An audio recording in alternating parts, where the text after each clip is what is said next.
nombre es Francisco Parraguirre. Ahorita radico en Bakersfield, California. Soy un artista visual inspirado en el arte del Día de los Muertos. Día de los Muertos es una forma de celebrar la vida y la muerte. Es una forma de no dejar morir a aquellos que tal vez han dejado el mundo terrenal y que esté en nosotros no dejarlos morir, porque ellos van a seguir vivos a través de los recuerdos. Para crear una de mis headpieces toma alrededor de 3 o 4 semanas, dependiendo lo elaborada que sea. Me gusta utilizar materiales que estén al alcance, que no sean materiales que tal vez tengamos que invertir mucho dinero, pero que podamos tener al alcance de la mano y poder crear. José Guadalupe Posadas fue el primer caricaturista quien dibujó a la primera Catrina, pero Diego Rivera da vida y color a la Catrina, llamándoles Catrinas garbanceras.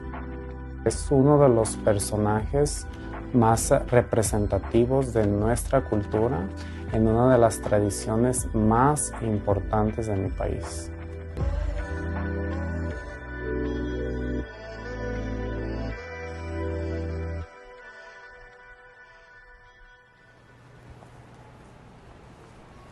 Yo creo que es muy importante poder sentirnos libres, poder crear con la libertad, poder expresar sin limitarnos al qué dirá la gente.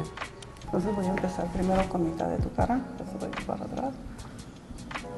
Berta Jiménez, ella es mi maquillista. Yo pienso que es la persona que lleva mi trabajo a un nivel más alto. Cuando Berta aplica el maquillaje en mí, toma alrededor de 1 hora. Lo hace 100% tradicional.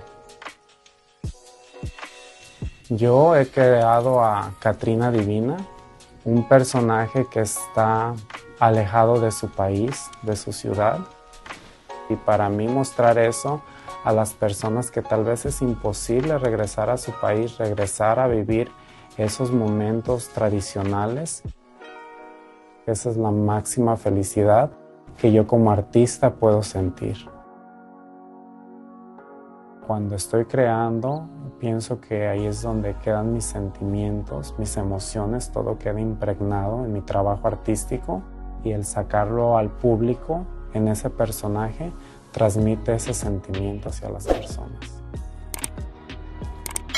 Quiero poder inspirar a los jóvenes a creer en sus sueños y a luchar por sus sueños, sin importar lo que el mundo diga, sino que luchen por sus sueños, por lo que quieren ser y por lo que quieren lograr y lo que les haga felices.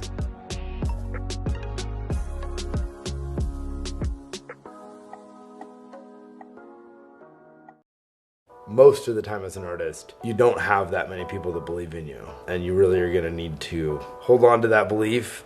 You will make mistakes, and you're going to have to be honest about those mistakes, and you're going to have to be straightforward with yourself, and you won't ever be prepared.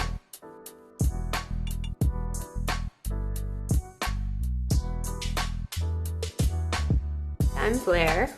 I'm Eli. And we're the founders of Asp and Hand. We make glassware for everyday use.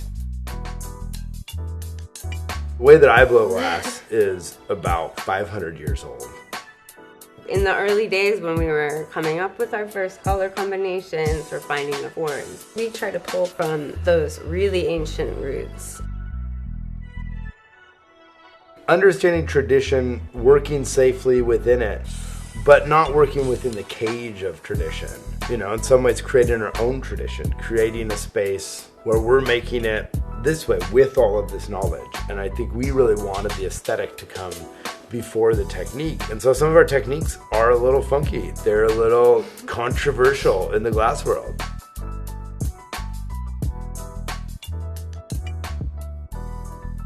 So we fell in love in Los Angeles, and then she went back to New York City, and I was in Tacoma, and we were trying to figure out like how we were gonna do this. And I was like, I'm gonna move to New York City. This is the end of January. By February, I've proposed to her. By April 1st, I was moving in with her, and by April 16th, I was diagnosed with Hodgkin's lymphoma, stage 4. I went through chemo.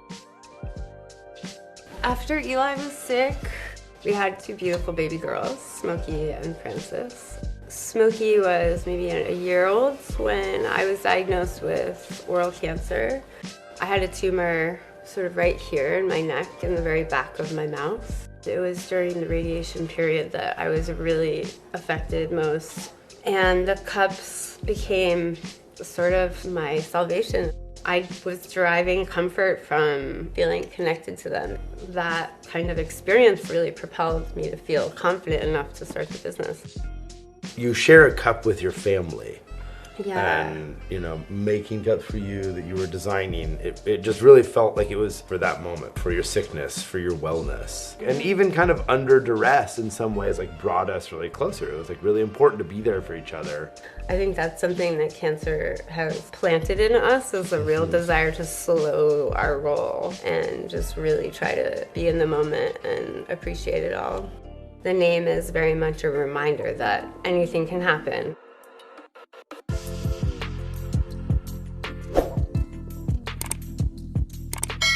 The creativity that we all kind of yearn for comes from a place of relaxed nature. It's not a focused, intense, I gotta get to the creative part. It comes from being comfortable with yourself, being comfortable with your surroundings, and being okay with making mistakes.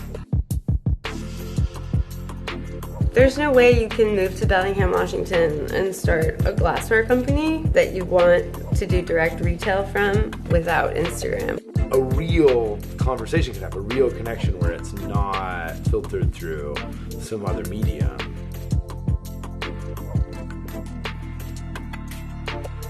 I would tell an aspiring founder not to wait for circumstances to appear perfect.